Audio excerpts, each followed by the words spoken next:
के बबुआ के जन्मदिन बा तो सोहर एक लाइन होवे के चाहिए, ओकर बाद तो विधा उड़ा होबे करी। माई बहन लोग दुई ठे टीम बना ली है लोग, एगो टीम होने बैठ जाए, एगो टीम होने। एक टीम से सवाल हुई, दूसरी की टीम से जवाब मिली। पहला सवाल है का कि कौना माँ से गंगावा उमड़ गईली आलो गावा टहल गईले हो।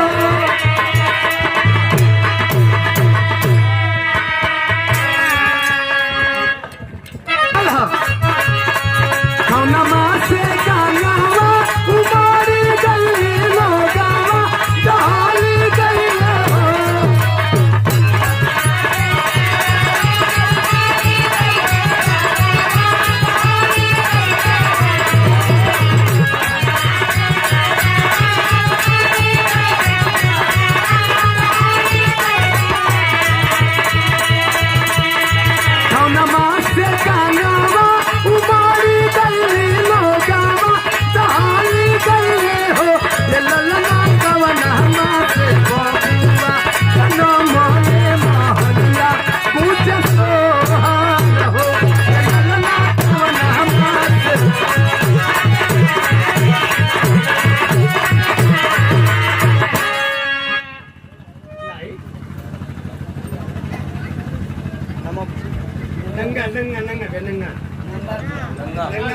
नंगा भैया की ओर से 21 रुपया पुरस्कार भैया के प्रणाम, सब भैया लोगों के प्रणाम है, आशीर्वाद दे सबे मजहुई से।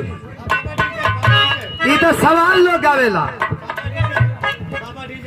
बाबा डीजे सवाल है, लेकिन सवाल का जवाब माई बहन लोग का करेली। सावन मास से गायावा उमड़ गईली लोगावा टहल गईले हो।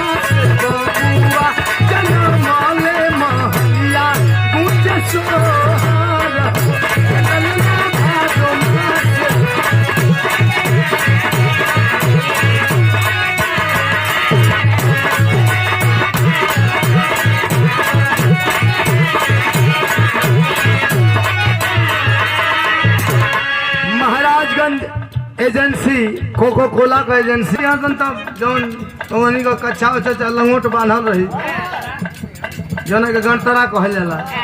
हमनी भीज जाई जब चुनचुनाई तो लगे करे वही में और तेज रही हंस तो नीचे झूर कपड़ा लगाए के।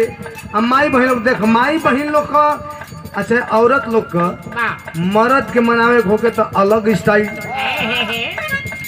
लड़का छोट लड़का के मनावे को होके तो अलग स्टाइल, देवर के मनावे के बात अलग स्टाइल, हाँ पहुना के मनावे के बात अलग स्टाइल। लेकिन छोट बच्चा अगर जिदिया जी नंगा जी तो लोग कैसे मनावे ली कि चंदा मामा आरे लावा पारे लावा।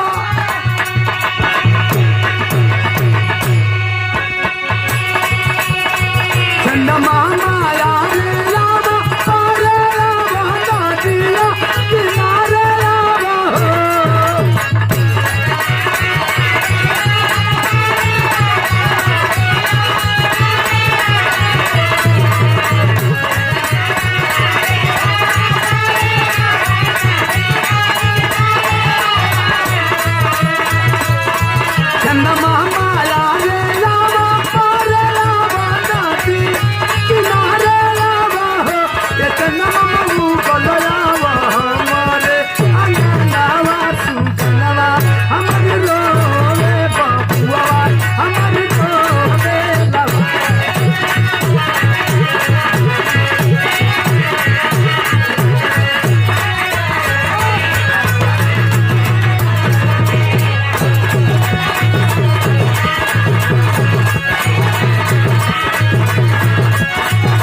वंदना हो गई, धुन तराना हो गई, 3 कलाकार हुआ भैया। अब कोई सोची